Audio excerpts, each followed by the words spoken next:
Ladies and gentlemen, Violent Games here. Today, I wanted to do my official review for Dishonored: Death of the Outsider. This game is very divisive with me, as there's some things that I really don't like and some things that I absolutely love, so I'm just going to go through starting with negatives and then I'm going to move into positives. Oh my gosh, have I got some things to talk about.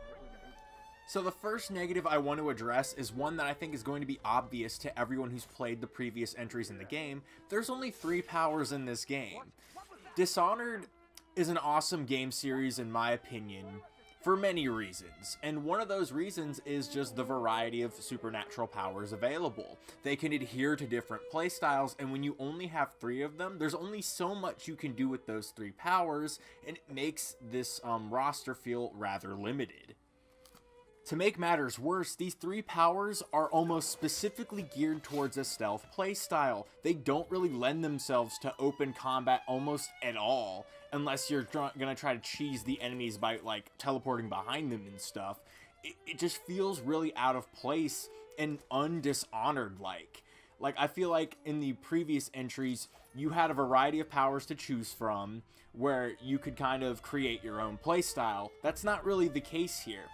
For the first half of the game, you're going to be highly encouraged to actually utilize stealth, but about halfway through the game, you will eventually get an open combat ability, and then near the end of the game, you get open combat Bonecharms, and at which point, you're not even going to be fighting anything, really. It just feels like crap, in all honesty. It feels like they didn't really think about players who wanted to do open combat in this game almost at all. So that is a huge negative to me as a Dishonored fan, that the power set is only really geared towards one playstyle, or at least it feels like it was intended to be that way. Now, there are some Bonecharms that can add some, variation to these powers and make them a bit more like open combat abilities, but ultimately, like, if you don't come across them, you feel heavily discouraged, especially on harder difficulties, to engage in open combat in this game. Big negative. I just need to throw that out there. My next complaint is just one that kind of came out of the blue, and it feels random to the point where it almost feels like a glitch. So Bonecharm Crafting was a perk that you got in Dishonored 2, and you unlocked it by collecting runes like you would unlock any other power in Dishonored 2. In this game, Bonecharm Crafting randomly unlocks after you acquire the sword. I think it's at level 4 or mission 4. And the game doesn't tell you you've unlocked it. You just kind of stumble upon the fact that you unlocked Bonecharm Crafting by randomly exploring your menus. What the hell? Why? Why not give me Bonecharm Crafting from the very beginning, especially because the game throws raw whalebone at you for like the first 3 missions, and you're just kind of scratching your head like, when do I get to actually do this? And the game never tells you. It feels like an honest mistake, and I hope they actually go back to patch this out of the game and just give you Bonecharm Crafting from level 1, allowing, more nuance in playthroughs by having better base Bonecharms instead of relying on black and corrupted Bonecharms. Another thing that is absolute garbage about Dishonored: Death of the Outsider is its new Game Plus feature. If you don't know exactly what it is, it's called Original Game Plus, and the general premise is you get 3 powers over the 3 powers that you get in Death of the Outsider, and all these powers are from Dishonored 2. Now let's just go over briefly what these powers are. Dark Vision. I really dislike Dark Vision in Dishonored 2 because it's a pulsating orange blur that has a very limited radius. Moving on, you get Blink. I actually really like Blink. I think Blink, because of the time stop ability that was added, I think during Dowd's DLC, Brigmore Witches and Knife of Dunwall, is actually really clever, so I really like Blink. And then you get Domino, the cheesiest, most broken power in stealth probably in the entire game. And even in open combat, it's really cheesy to deploy, because you can just chain targets together, and if you kill one or knock out one, it clears the entire room for you. It's not satisfying to use Domino at all. So Original Game Plus, especially for people who've already played Dishonored 2, offers you nothing, and it's absolute trash.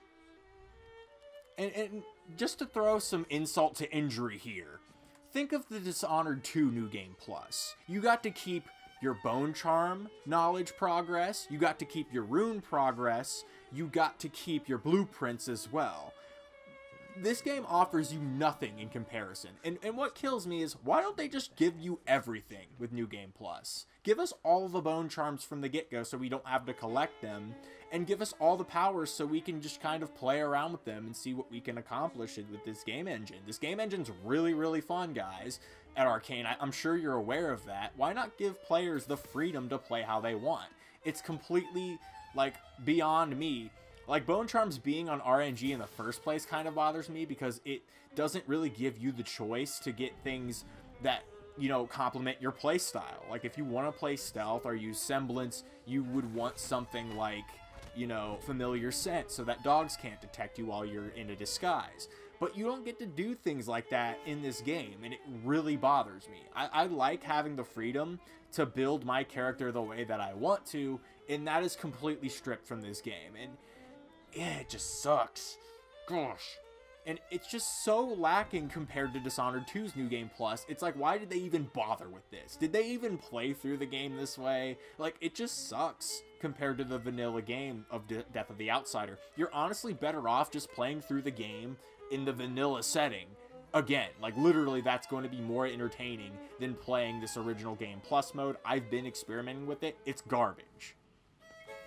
For my final criticism of Dishonored Death of the Outsider, it has to deal with the ending. Now, you get a choice between two endings, but the problem I have with this, and I'm not going to spoil, of course, is that both endings have the exact same impact on the world.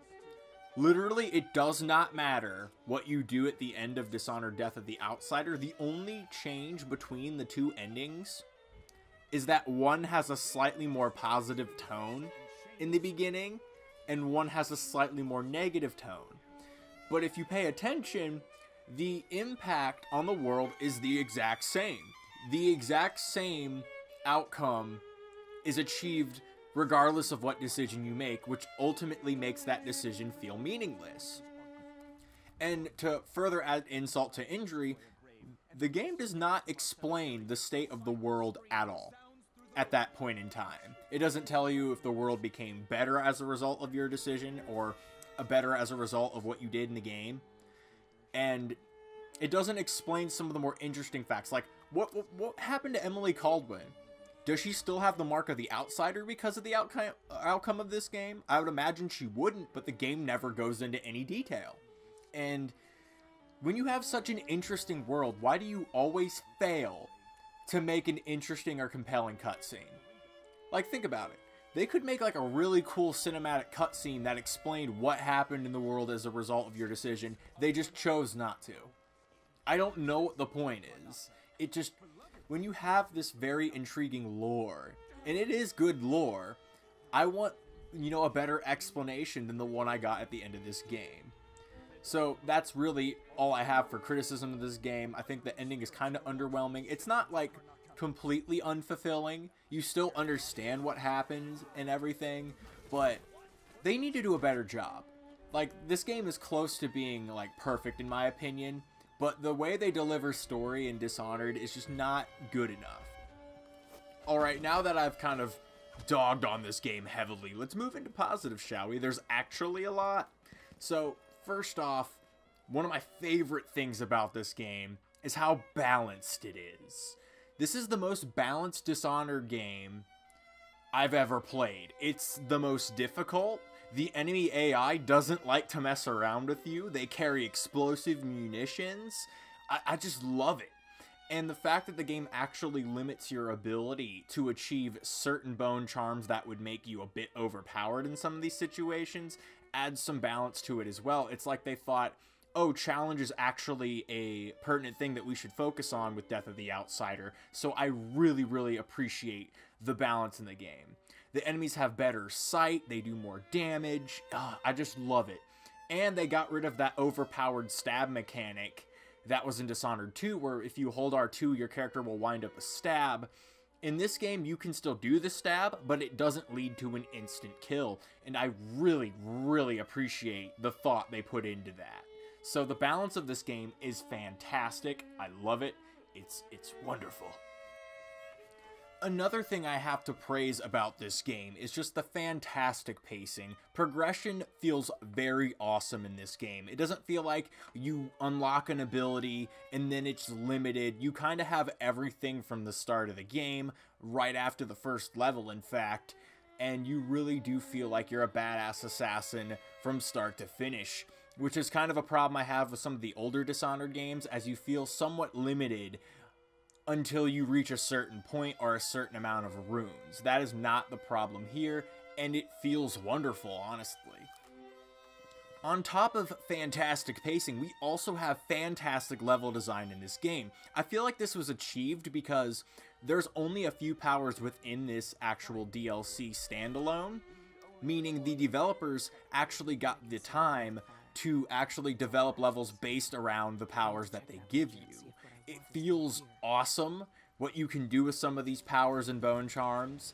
And furthermore, I love the layout of just all of these levels. The bank mission was so tense when I tried to challenge myself not to knock anyone out and just sneak past everybody. It's just, oh, you guys, you don't understand how much I love the level design of this game. It's hard for me to put into words, honestly. It just feels good. And if you turn off objective markers, you can experience it in a way that makes it feel a little bit more organic. I highly recommend you do this. I have a video separate to this one as well explaining that. So, fantastic level design. All of the levels are well paced. It's so good. It's worth mentioning that level design is also improved upon with the addition of side missions called contracts. Contracts vary from lethal to non-lethal, and some of them are morally bankrupt compared to the others. For example, there's one in the bank where you don't interact with anyone, don't kill anyone, and get in and out without being detected. That one is very, very morally righteous, where there's another one later on where you actually get to slaughter the entirety of the abbey and then tie up one of the members, which is kind of really messed up. And I love that. I feel like it fits into the theme of being a whaler, which is, you know, Billy and Dowd's faction before this game. It really fits into the theme of that they would do this kind of mercenary work. And it's just fun to have like a little role-playing side element and also to flush out the world more using these contracts as well. So, really, really good level design. I can't wait if they make another Dishonored game, that is. I can't wait for them to include something like this again. It really made the levels more compelling, and it feels like this should have been in the game from the very start.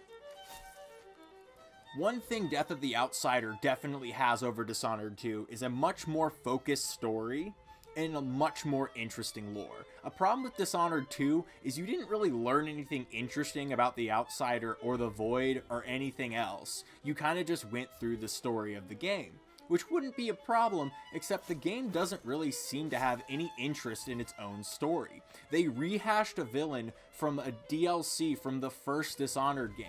I don't know why they did this. They should have written an original character to be the antagonist of the game. Further insult to injury, the game kind of doesn't, you know, have that much of a focus on its own story to begin with, because it kind of spends a lot of time in Dishonored 2 teasing Death of the Outsider, which I thought was just a waste of time. They should have done it in a more vague way and focused more on the story and made those characters compelling, which I think they kind of failed to do in Dishonored 2. And not only that, but the lore in Death of the Outsider is a bit more fleshed out. You get to learn some interesting things about the Void and the Eyeless and the Outsider himself, as well as some cryptic things about the old gods and the way the Void works. A lot of that information is actually revealed in this game. There's a lot more satisfaction with, you know, exploring the game and learning the lore than there is in Dishonored 2. So, you know, 10 out of 10 on that front. If the ending wasn't as crap, you know, it would have been, you know, even more compelling, but I'm not gonna complain too much. I think this is kind of great. Though I do believe that the power set in Death of the Outsider is somewhat limited and lacks variety, it's worth mentioning that these powers are actually really fun to use. One thing that's really awesome about this game in particular is that you have two powers that synergize with each other perfectly, that being Foresight and Displace. From Foresight, you can actually place a displace marker, and you can also reach certain points you wouldn't be able to reach without you know, doing a bunch of jumps and stuff are getting really, really close. It helps you set a marker earlier so that you can actually combo your displaces together to actually get to higher vantage points really, really rapidly.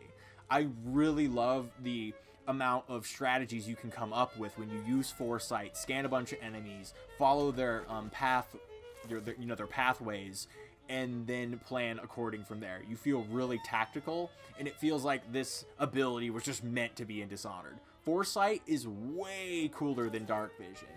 The only ability that kind of feels out of place, in all honesty, is Semblance, though it does have some stealth uses as well. Again, the Powerset definitely favors stealth, though about halfway through the game you actually get your hands on the sword, which is actually a badass power within itself. It allows you to basically throw your targets forward, backward, and left to right, depending on which direction you're pointing the analog sticks. So if you're kind of pointing backwards, you'll pull a target towards you. If you're pushing forward, you'll knock targets away from you, kind of like that vortex power. What's it called? Wind Blast in the original Dishonored? It's kind of like having Wind Blast all put into one, and you can kind of tactically knock enemies around or get insta-kills off this power as well by charging your Void Sword by holding R2. I think that's really, really awesome, and overall the power set's just fun. And like I said before, it's very, very balanced. Though you're very powerful in Dishonored, Death of the Outsider, you don't really feel like you're an unkillable god per se. Your enemies are somewhat well equipped, and I feel like the power set really complements that setting. A dramatic improvement that Death of the Outsider has made over previous entries is the way they handle mana. In previous entries, you would have to use mana elixirs to recharge your void energy to use your supernatural powers. That's not the case in this game. You actually have a rechargeable bar where you can actually use your powers, and never at any point do you really feel discouraged from using your powers because of this. In previous entries, it often felt like you needed to be conservative with using your powers. You know, you use Doppelganger, you're like, oh, I only should use it when I know it'll get a kill, or I should only blink but not in rapid succession, which would look a lot more cooler and feel a lot more fluent and parkoury, because I'm just going to run out of mana really fast. So what I should do is blink, wait for the little recharge, blink, wait for the little recharge. They've done away with that, and thank God. It makes the game so much better, and you don't feel like you're constantly managing resources when you're using your supernatural abilities. You feel like it's more of a freeform thing. This is such a welcome change and improves the game like so much dramatically that I kind of don't want to go back to any of the Dishonored games at this point. And the last positive note that I just need to bring up is that this game has outstanding load times for a console game. How many games have we played recently that just have fucking abysmal load times on console? Like, oh, it's way too much. But this game, since it's more of a condensed package, actually loads so much better than any other game in the franchise that it's just hilarious. So I know it's kind of a minor positive. It might not matter a lot to console players that load time isn't as bad, but it's a welcome change, especially in this game where if you're trying to do a perfect stealth run and you're doing a lot of quick saves, and if you mess it up, you can quick load, and you can actually quick load within a reasonable amount of time. That's wonderful. Load optimization, loving it. So with everything put into perspective, with everything considered, how do I hold this game up to all the other Dishonored games in the entire series? Ladies and gentlemen, this is the best Dishonored game to date. 100%, this is not a dilemma that is going on in my mind. When I played and beat this game, I said to myself that this was the best one in the series. The story's better, the gameplay's better, it's balanced. You don't have any overpowered, obnoxious abilities like bend time that just make the game mindless and stupid. This game is compelling from start to finish. I love everything about it. Now, granted, if you don't turn off objective markers, you're going to have a lot more of a linear experience with this game. So if you haven't played it yet, please, for the love of God, turn off the objective markers. You're going to have a much better time that way, trust me. The level design, it feels like the game was meant to be played without objective markers. Honestly, they should just remove them. It doesn't feel appropriate. But yeah, I have a separate video on that. I should stop talking about it. Anyways, back to the point at hand.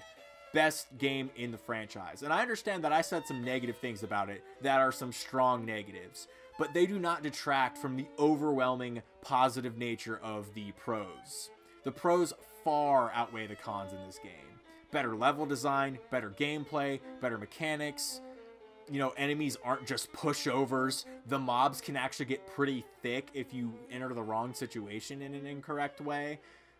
The gadgets are somewhat interesting, though some of them are kind of overpowered, but not as overpowered as Dishonored 2, honestly. So, yeah. All in all, the best Dishonored game I've ever played.